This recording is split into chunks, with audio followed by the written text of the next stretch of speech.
since that You're echoing. Wait, how did he get in here? I didn't even add him. Wait, in here. What the fuck? Andrew, I promise I didn't even add him in here.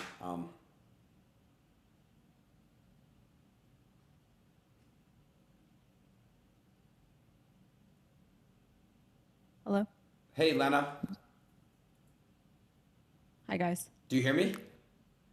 Yes. Yeah, I can hear you all. Hello. Lena, Adam, we can't hear you. Lena, this is my friend. I don't know if you've heard of him before. His name is Andrew Tate. Never heard of him. Hi, nice to meet you. Nice to meet you. How are you? I'm pretty good. That's good. Yeah, good. Lena, I could see you have a black microphone in your face. It's very nice. Does it remind you of anything? Andrew? We have to be very careful with this conversation, and I'm going to explain why.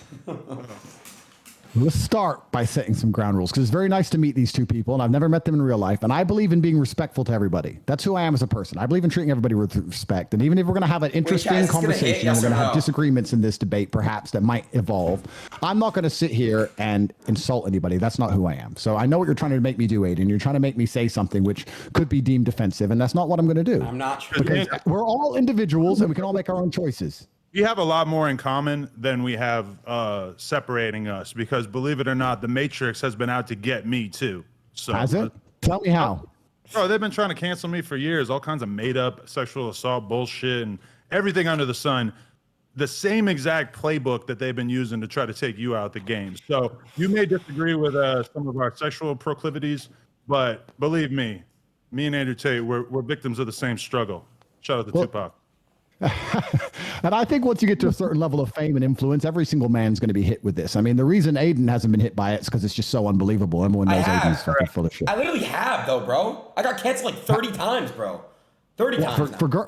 For hanging around with chicks? They said you like had sex with a girl or whatever. You got sexual assault. No, nothing like that. Thank God I haven't had that. Exactly what I mean. Yeah, because everyone knows you're not getting laid, so that's fine. But when you're an actually high status male, Adam, it's what the fuck? Why did you that happens. Whatever, bro. Cool. And so it can't be true. Say again, sorry. I know girls. I know girls who have fucked Aiden, so I don't think that's totally true. What? How do you know this?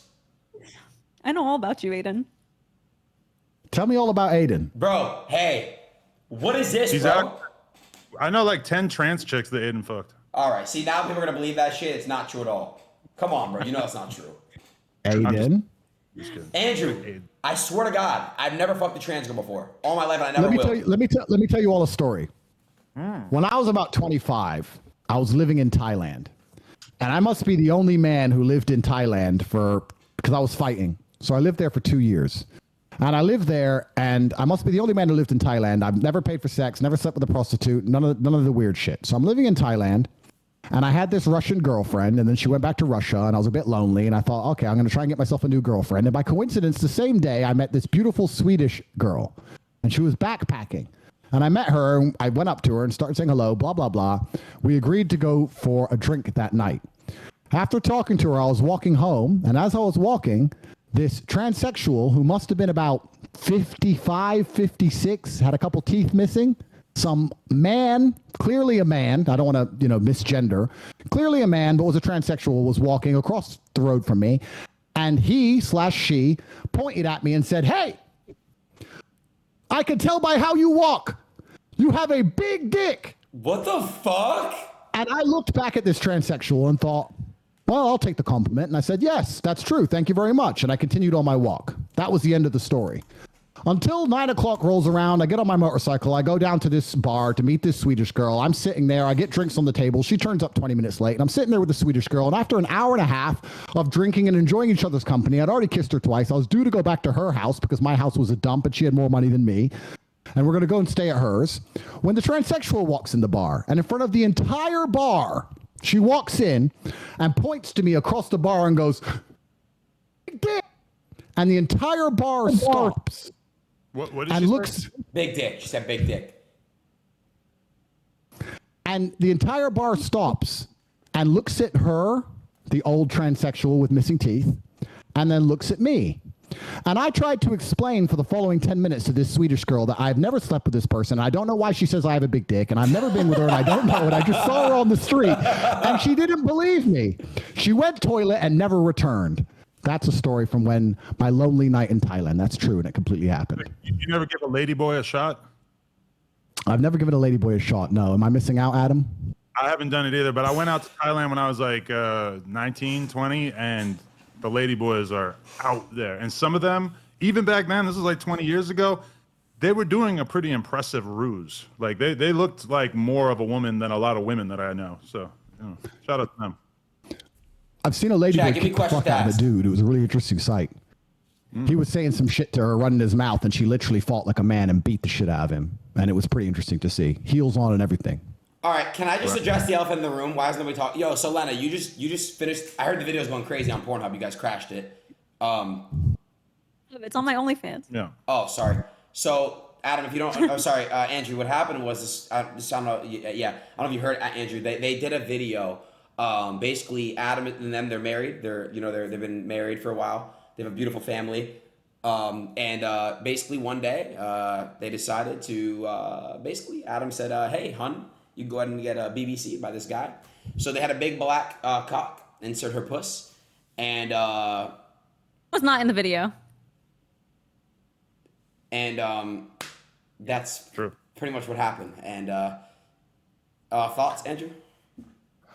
Well, I think I mentioned this on one of my previous podcasts. I said that I wouldn't personally do that. Bro. But it's not my personal preference. But I want to make something clear. I'm really careful about what I say to people. I don't want to insult anybody. That's not who I am as a person. If that's their personal decision to make, then they can make their own personal decisions and do as they please. I'm not here to sit and say they shouldn't do it. All I can say is that I wouldn't personally do that. That's not something I would allow my woman to do.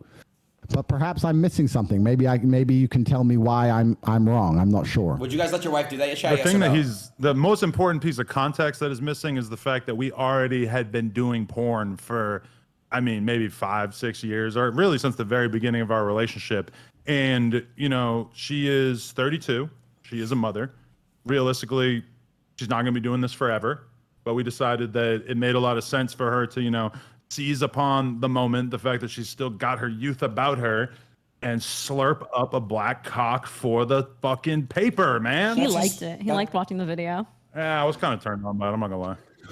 So my question would be, sorry, one more time. Lena, right? Correct? Lena? Lena, yes. Lena, do you think that you have an emotional attachment to this man now, or like you literally wouldn't care what happened to him? Let's say, heaven forbid, something, I don't know, he got locked up and went to jail or something. Like, would you care, or would you have zero interest in him as an individual? Feel for him as I would feel for like almost anyone I'd ever met who went to jail. But like, no offense, Jason, I see you as like a male sex doll. Like you were just no emotional attachment to him whatsoever. No, this is where I have my emotional attachment. Okay, well then, if you're capable of keeping that divide, then I'm not here to insult you. And the reason I don't insult people, I also want to make this very clear, is because I'm kidding. Maybe it's just the life I've lived, but I think the internet has fucked the world up. And I think one of the ways it's messed the world up is that everybody's constantly running their mouths. And the world I'm from and the life I've lived, if you insult somebody, it's you have to be prepared to defend that opinion. And I know people who have run their mouths and then have getting shot for it. And I don't like to sit around and insult people unless I have a genuine beef with them. So I'm not here to judge you or your life. I can just say that it's not something I would personally do. Well, if you feel like you have no emotional attachment to the guy, I think that's a good thing. I think your heart should be in one place. Andrew, that's all I'm gonna say. Objectively, you could definitely beat the shit out of me. But one time I was hanging out with the UFC fighter, Donald Cowboy Cerrone, and he pulled up some old Andrew Tate kickboxing matches and was showing me them and did a pretty good job of making the point of this guy can't fight, which I am not in a position to judge, but I have had that experience where a former UFC champion has basically told me about what a bitch you are, which I don't agree with. I'm a fan of the Top G. I like everything that you're doing out here, but I think you and Donald Cerrone need to settle this in the squared circle. Well, that's the thing about fighting, right? The thing about fighting as a sport is that everybody who watches it goes, this guy can't fight, or everyone at home who's never even fought says this guy can't fight, or other fighters say this guy can't fight, which is why as a fighter you constantly feel like you have something to prove. Even if you win 100 fights in a row, there's always going to be someone out there who says you can't fight. I'd like to think that my record stands for itself. I've had 88 fights. I've had a bunch of fights, a 4-time world champion. I fought a bunch of rules, including MMA. And I did my very best, and I won a bunch of titles and made some money and beat a bunch of people. And of course, there's always going to be someone who watches me and says I can fight. There's a bunch of videos that say I can, and there's the odd idiot who says I can't. But I'm very happy with who I am in my career and what I've achieved, and I'm very confident in my abilities. So it is what it is. And as for Cerrone, I've heard of him.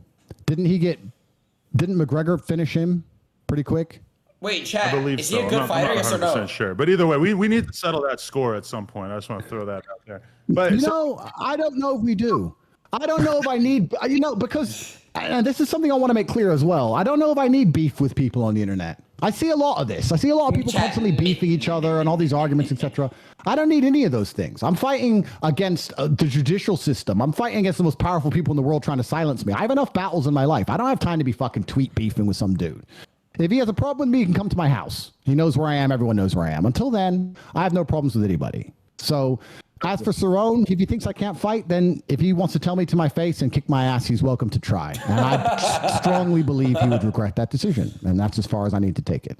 right. So your brother Tristan was in my DMs, like really sincerely trying to convince me that I had made a very grave error, a massive mistake as a result of having let my wife shoot with another man. Myself personally, having been, a couple weeks removed from the actual incident happening, I don't really feel like I made a mistake. It feels like some pretty regular porn WT shit. in the chat, man. I was a little bit jealous at first. It's kind of a weird feeling knowing that your woman was in the arms of another man, even if it was only for a few hours.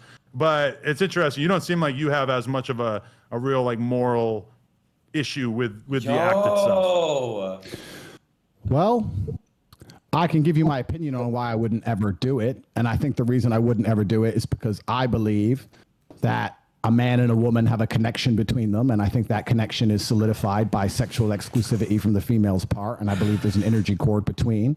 And I think that once that's broken with another man, I do believe there's a degree of the connection which is damaged. And I think that when the relationship is good, perhaps you will not feel it. But when the relationship is bad, or when arguments start to happen, or you start to get on each other's nerves, you might notice a slight difference in behavior. Because I do also think that once the seal has been broken, I'll give you an example. The 4-minute mile was impossible to achieve, they believed, until one man ran the 4-minute mile, and then a bunch of people ran the 4-minute mile. So once the seal's been broken, for example, let's say your wife's sleeping with another man, the idea of sleeping with another man is not as intimidating as it was once was. And perhaps the idea of sitting through an argument or sitting through a rough patch in a relationship and continuing to try to work it out, as opposed to just jumping on a new man, it might be less appealing than it once was previously. So I believe, personally, if my woman had already slept with another man, she's more likely to just give up on the relationship and sleep with another man again in a rough patch. That's my personal view. Facts, chat. Say again? Why would I mean, I've never cheated on you, like even in the lowest terms of cheating, like responding to a DM from somebody or anything. Like I've never done any of that. Everything in our relationship has been out in the open. Like all my messages with the person that I worked with, I was like, hey, just so you know, like these are the messages. And like Adam has fucked about 200 women in front of me, and he cheated on me. So like, Adam, that's terrible. We all got our issues. Hey, let me just tell you, about a half hour ago, I was laying on the floor in the adjacent office with a large Italian ass shaking on top of my face. She does this thing called Brazilian face sitting. He almost died. It's going to appear on onlyplugtalk.com, which is our weekly podcast where we interview and then fuck a different girl every single week. And this girl was really cutting off my ability to breathe. And when I would grab her ass and try to move her ass off of my face, she would grab my hands and hold on to them so that I wasn't able to escape. And Lena was involved. She was giving me head during all this. And so I don't know. Like, do you feel like that affects our connection at all? Because after having you shot with this guy, I can kind of understand why that shit doesn't matter to you, because you and the other guy don't really matter to me at this point. I think my personal view is that it's very different for a woman than it is for a man. And I think that, and I hope I'm wrong, if your relationship reaches a rough patch, perhaps the idea of being with another man will be more tempting than it once previously was, because the seal's already been broken. That's my personal view. I don't, with all due respect, care what you want to do with your own relationship. If it makes you happy, it should make you happy, and that's fine. And it's your decision to make. It's not my decision to make. I'm just telling you that I wouldn't do it. I can give you admiration for a degree to how well you've dealt with the pressure, I guess, or the hate or the backlash. I mean, you've handled it pretty well, which I guess is good. Not a lot of people can do that. So I have to give you some degree of respect for that. But I guess you expected all that before you made the decision to do it, right? Yeah, I did. And I mean, I've caught a lot of flack because when you first commented on me on the Tucker Carlson show, I left an Instagram comment that said, if he's the top G, I want to be the bottom G. So I do want to extend an invite that if you were ever interested in doing your first ever double penetration scene, that me and Lena, I mean, I don't want to speak for you, but I feel like, yo, dude, would he be a suitable candidate? Would you, Andrew Tate can I tap him in? I don't know. No. He Well, looks there's built. Oh, Yeah, look, there's- can I fill in real quick, Andrew? You know, You're out, Aiden. We canceled you. You're not in this conversation anymore. fair enough. Go ahead, Andrew. Would you, Andrew? Would you double penetrate her, bro? Would you do that, Andrew? Go ahead, finish the answer If question. we're all popped together, is that chill? There's absolutely 0% chance of that happening. And it's not because Lena is particularly unattractive. It's because she's married to Adam, and I have no interest in degenerate, pointless sex, and I have no interest in making a spectacle of myself or even just involving myself in anything which I deem to be overall haram and pointless. It's just not something I'd be interested in. There's not a single amount of money on the planet you could pay me to undertake. So Shout out thank to you. all who's not but doing no. double penetration because I respect you all so much.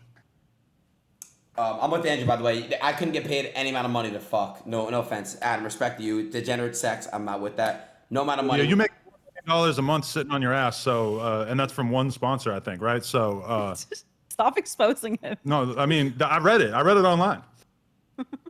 But yeah, I'm with Andrew on that one. Andrew, So do you two think you're going to stay together forever? I mean, if Adam cheats on me again, maybe not. But I'm not a cheater anymore. I left that in the past. that wasn't the old days. He likes to say, I If don't you know. get a divorce, don't you think people are going to attribute it to this event? Like, I always think that we're going to be together forever. I mean, we didn't get married a long time ago. We just got married. But it is unfortunate that if, like, in 10 years we break up because, like, let's say he cheated on me, everyone's going to blame it on the fact that I fucked Jason in July of 2023. I don't think no one's going to think about anything else. Nobody's going to be thinking about the fact that we did this in 10 years, which when you're in the middle of the storm and everybody's freaking out on you every day, it's kind of easy to feel like, oh, this is going to define my life going forward. Now, that may be true to some extent because this has been such a thing, but I don't really think that it's that likely to follow us 10 years into the future. I don't know. My hope is to be with Adam forever. That is what I want. and again, last thing I want to say is this. Well, not last thing, but I think I asked this. But wait, so Lena, which sex was better? Because you haven't had it. You and Adam. Sorry, Jason was the first dick you've had, right? You know what? Let me say something. I find this very uncomfortable to talk about.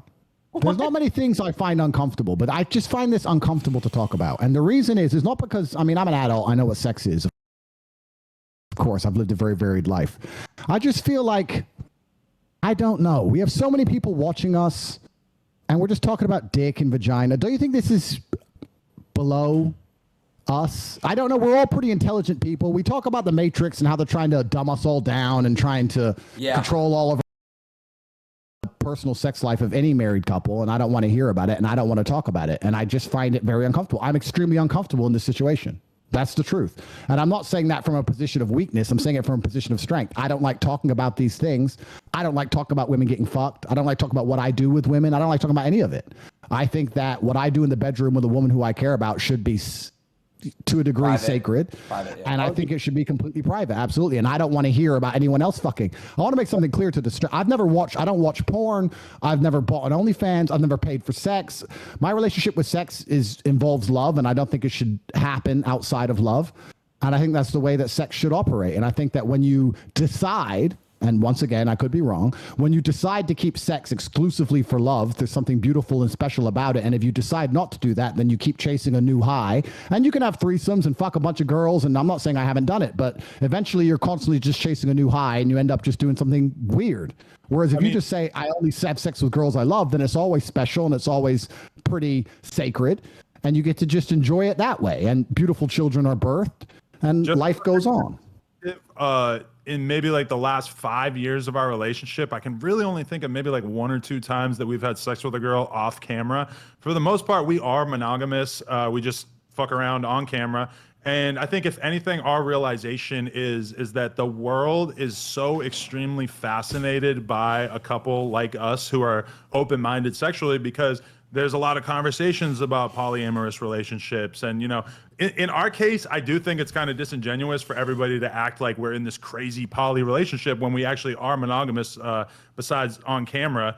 But I mean, for us, it's really like a porn thing. She shot this scene with this dude. As much as she may have enjoyed it or not enjoyed it, it was a money decision. It was like, oh, this is going to be a big move for my career and for our family. We're going to be able to retire off of this money. So that was the reason for it. Not like, oh, I'm just dying to have another dick in my mouth. I understand, and I'm not a saint. I'm not saying you're sitting here trying to say I'm a saint. I'm not trying to talk from a position of authority, but I have, perhaps, maybe it's my fight career, which Cerrone doesn't respect, or maybe it's something else, but I think that you can achieve a lot of happiness in life through actually reducing your exposure to certain things. I'll give you an example. I'm not particularly a foodie, but I will only eat once a day. Sometimes I don't eat for 2 or 3 days at a time, and that's the reason I love a steak. So right now I have unlimited sexual options because I am the top G and I'm the most famous man on the planet, and thousands of women a week are constantly trying to throw themselves at me. And the reason I reject them all is because I don't think I would enjoy sex as a whole if I slept with all these women. The reason I enjoy sex is because I say no to everybody and say no to everything. And by reducing my exposure to something, that's how I still find it interesting, and that's how I still enjoy it. So I know what you're saying. I'm just talking from my personal experience. I try very hard to not give in to any temptations and try to avoid them. And I'm not saying I'm a perfect person, but by doing that, I find satisfaction in the world. So if I feel like fucking, I quite often don't fuck. A corollary to that is that we were just on, we were all over Italy and Spain and France on our honeymoon, and we were eating in 5-star restaurants every single day, the best food that's out there. And by the end of it, I didn't give a fuck at all about what I was eating. And now that I'm back home and I'm, eating on a pretty strict diet and exercising and everything like that, you could go get me a McDonald's fucking Big Mac and I'm going to be on cloud 9 because it's just so much more potent than the stuff that I'm eating on a day-to-day basis. So I would say that in the sense that there are a lot of guys out there who think that the key to happiness is just sleeping with as many women as possible. From my perspective, I'm infinitely more happy just being in a nice, solid relationship where I can really trust my partner, as opposed to the way I was, Andrew, before I got into this relationship with her. I was in the streets. I saved you. I was bad. I was fucking like 5, 6, 7 girls a week, new girls. It was disgusting. Doing cocaine, drinking to an absurd degree, popping Xanax, snorting perks. Fuck drugs. Fuck drugs. Fuck drugs. A lot of drugs, man. Yeah, I was drinking lean like Aiden Ross, and now I'm much happier. I'm sitting here like it's crazy. All right. Well, I agree, and I just want to say that before you guys leave, I agree. I just want to say that I wish you absolutely the best. I wish the best for everybody on the planet, and I have nothing against you. And I'm glad that you are happy with your decision. I hope it works out fantastically for you, and I hope you stay together forever and you raise your children, because that's a beautiful thing, and that's what the world needs more of. So I wish you the absolute best. I think a lot of people expected us to argue, and I don't feel that way about you or your decisions, and you seem like very nice people. So I wish you the absolute best. And Lena, I hope you had fun, and I hope you enjoy your marriage. I don't know what else people expect me to say. Next time Sneeko and fucking Myron make a trip to Romania, I want to be right there on the PJ, hanging out and talking about why girls suck. No. Oh, no? Oh, I draw the line there. We have one more porno to film, so we have to go. Yeah. All right. Hey, guys, thank you so much for coming on. Andrew, Jake's ready. Appreciate you guys. Much love. All right, Nice to Adam. meet you. All right, Lena. All right, Adam. Guys.